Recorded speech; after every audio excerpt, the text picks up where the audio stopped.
कक्षा 8 प्रश्नावली 14.1 प्रश्न संख्या है 2। इसमें कुल 10 प्रश्न हैं, तो कुछ प्रश्नों को हम हल करेंगे, शेष को आप इन्हीं की तरह से स्वयं हल करेंगे। तो पहला प्रश्न देखते हैं, गुणनखंड कीजिए 7x - 42 का। तो इससे पहले प्रश्न में हमने अलग अलग पदों के गुणनखंड किए और उनमें सार्व गुणनखंड ज्ञात किया। इसमें क्या करना है, इसका गुणनखंड करना है। तो इस तरह से करेंगे कि इसमें सार्व गुणनखंड ढूंढे हम। तो देखें 7x और -42, तो हम दोनों के अलग अलग भी ज्ञात कर सकते हैं। जरा देखें कैसे, 7x और ये -42। 7x की क्या है, 7 तो खुद अभाज्य है, 7 × x। तो यहाँ पे लिख देंगे 7 × x। फिर 42 के, तो ये हो गया -2 × 3 × 7। 42 के आप गुणनखंड कर सकते हैं। पहले 2 से 21 आ गया, फिर 3 से 7 आ गया, और फिर 7 से 7 बन गया। तो 2 × 3 × 7, क्योंकि ये -42 है तो माइनस, यहाँ पे लिखेंगे -2 × 3 × 7। अब देखें इस पद में और इस पद में क्या कॉमन है, क्या सार्व गुणनखंड है, उसको बाहर लिख देंगे, शेष को ब्रैकेट में। तो देखें यहाँ पे 7 है, इधर भी 7 है, तो 7 लिखते हैं। इसके अलावा इस पद में कुछ भी ऐसा नहीं है कि जो दूसरे पद में हो, तो 7 लिखा, ब्रैकेट यानी कि यहां गुणा, और ब्रैकेट में शेष बचे हुए पहले पद के जो अवयव हैं वो, यहां माइनस है तो माइनस, प्लस है तो प्लस। ये माइनस, यहां बच गया 2 × 3 ब्रैकेट बंद।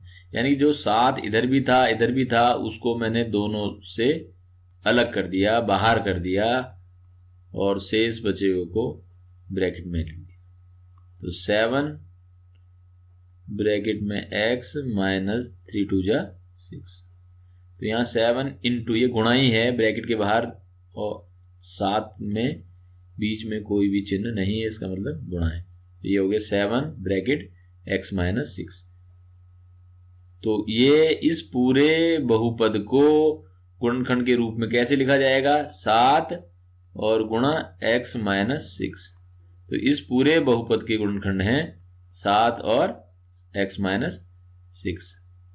तो ये इसका उत्तर है। जैसे हम 6 के गुणनखंड करते हैं तो क्या है, 2 × 3। तो 6 को हमने गुणनखंड के रूप में लिख दिया, 2 × 3। तो इसी तरह से हमने इस बहुपद को गुणनखंड के रूप में लिखा है, 7 और x - 6।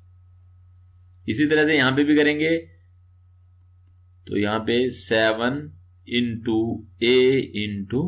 a की घात 2 है, प्लस 14 को 2 × 7 × a। इससे पूर्व की वीडियो में हमारा अलग गुणनखंड ज्ञात किए थे हमने, तो यहाँ पे मैंने डायरेक्ट किया है। आप चाहे तो दोनों पदों को पहले अलग अलग हल करें। जैसे 7 a की घात 2 है इसके गुणनखंड, तो 7 × a ये इसके हो गए। फिर प्लस 14 है तो 14a, 14 के अभाज्य गुणनखंड 2 × 7 × a। तो मैंने इसको यहां लिखा है और इसको ये लिखा। अब इन दोनों पदों में, इसमें और इसमें क्या क्या कॉमन है, क्या क्या सार्व है गुणनखंड है, वो हम अलग से लिखेंगे। तो 7 यहां पे है, 7 यहां भी है, और फिर देखें यहां a है और a यहां पे भी है, तो ये गुणा a। अब कुछ भी ऐसा नहीं है जो दोनों में कॉमन हो, तो गुणा ब्रैकेट लगाएंगे और बचे हुए पद, ये a यहां प्लस है तो प्लस, माइनस होता तो माइनस, जैसे यहां माइनस था, और यहां क्या बच गया 2। तो ये होगा 7a ब्रैकेट में a + 2। यानी कि इस बहुपद के जो गुणनखंड है वो क्या है 7a गुणा a प्लस 2। तो क्योंकि ब्रैकेट के बाहर कोई भी चर या अचर हो उसको गुणा का चिन्ह लिखने की आवश्यकता नहीं होती, तो इसलिए इसको ऐसे लिखा जाएगा ये। तो यानी इसके गुणनखंड ये हैं, जैसे मैंने अभी बताया था कि 15 है, 15 के गुणनखंड क्या होंगे 3 गुणा 5। तो 15 को गुणनखंड के रूप में लिखा गया है यहाँ पे। तो ऐसे ही इस बहुपद को गुणनखंड के रूप में लिखा है। तो यानी यहाँ पे जैसे 15 बराबर 3 गुणा 5 है, तो 3 से भाग करूंगा तो क्या आएगा 5, 5 से भाग करूंगा तो क्या आएगा 3। तो इसी प्रकार ये समझ सकते हैं हम, अगर मैं 7a से इसमें भाग करूंगा तो क्या आएगा a प्लस 2, और a प्लस 2 से भाग करूंगा इस बहुपद में क्या आएगा 7a। तो गुणनखंड को सही से समझना है। और प्रश्न देखते हैं, प्रश्न संख्या 7 देखते हैं, जिसमें 3 पद हैं। तो यहाँ पे इनको अलग अलग हल कर लेते हैं। देखना 10 a की घात 2 को, तो 2 इंटू 5 इंटू a इस पद के, फिर माइनस 15 b की घात 2 को, तो 3 इंटू 5, ये माइनस तो आएगा ये, इंटू b, फिर प्लस 20 c की घात 2, तो 2 2 जा 4, 5 जा 20 इंटू c। तो इसके मैंने इन तीनों पदों के अलग अलग गुणनखंडन यहाँ किए। तो इनको यहाँ पे, तो आप चाहें तो जब आपको अभ्यास हो जाएगा तो आप सीधे सीधे यहाँ पे कर लें, अलग से करने की आवश्यकता नहीं है। तो यहाँ पे देखते हैं 2 इंटू 5 इंटू a, यहाँ पे माइनस 3 इंटू 5 इंटू b, यहाँ पे 2 इंटू 2 इंटू 5 इंटू c। तो देखिए यहाँ पे क्या है, कॉमन है, 2 यहाँ पे है, यहाँ नहीं है, दूसरे पद में, तीसरे में है, तो तीनों में होना चाहिए था, नहीं। फिर देखें यहाँ 5 यहाँ पे है, 5 यहाँ पे है, 5 यहाँ पे है, तो लिख देते हैं 5। और फिर देखें यहाँ a है, यहाँ a नहीं है, तीसरे पद में भी नहीं है, यहाँ b है दूसरे में, लेकिन पहले और तीसरे में नहीं है। तो 5 के अलावा कुछ भी सार्व गुणनखंड नहीं है इन तीनों पदों में। तो शेष को लिखते हैं ब्रैकेट में, इनटू ब्रैकेट में यहाँ पे 2a गुणा a, यानी कि a की घात 2, माइनस 3b गुणा b, यानी कि b की घात 2। क्योंकि इस b की घात 2 को मैंने b गुणा b के रूप में लिखा है, तो अब इसको मैं इस तरह से लिख सकता हूं, प्लस 2 2 जा ये 4 हो गया, तो c गुणा c की घात 2।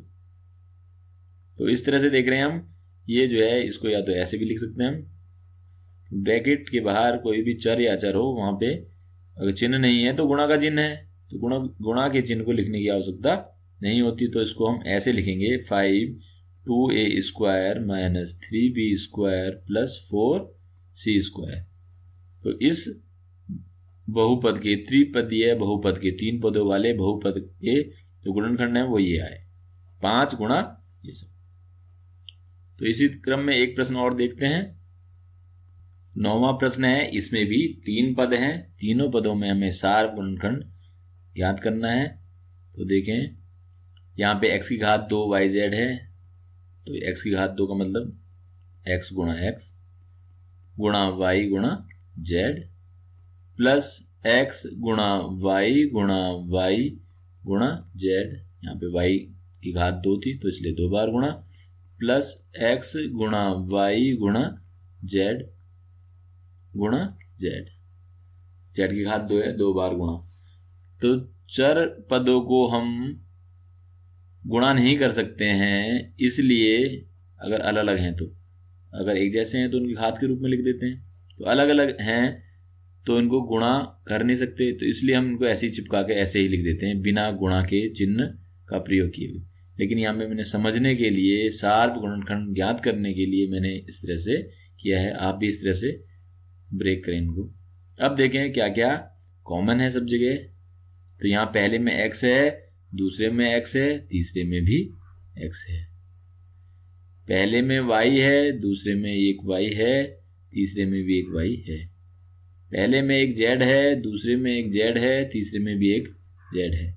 तो x y z x y z x y z तीनों पदों में है, तो ये एक्स गुणा वाई गुणा जेड, मैंने तीनों के साथ लिख दिया। यहाँ पे आप एक एक करके लिखते रहेंगे, जैसे मैंने और प्रश्नों में किया था कि एक जो कॉमन है पहले उसे लिखा, फिर गुणा जो दूसरा कॉमन है फिर उसे लिखा, फिर तीसरा जो कॉमन है उसे लिखा, गुणा ब्रैकेट के अंदर बचे हुए सब। तो ब्रैकेट के अंदर यहाँ एक्स बच गया एक्स, ये प्लस वाई बचा वाई, यहाँ प्लस ऋण का चिन्ह माइनस का तो माइनस लिखेंगे, यहाँ प्लस है तो इसलिए प्लस, और यहाँ क्या बच गया जेड जेड। तो ये हो गया। अब जैसा कि मैंने अभी पहले ही बोला था कि चरों की अगर अलग अलग चर हैं गुणा तो होती नहीं है, तो उनको ऐसे ही चिपका के हम लिखते हैं। तो ये हो गया एक्स वाई जेड और ब्रैकेट में x plus y plus z. तो इस त्रिपदीय बहुपद के जो गुणनखंड हैं वो ये हैं एक्स वाई जेड ब्रैकेट में x plus y plus z. तो इस तरह से शेष प्रश्न जो है, शेष खंड जो हैं दूसरे प्रश्न के आप स्वयं करेंगे।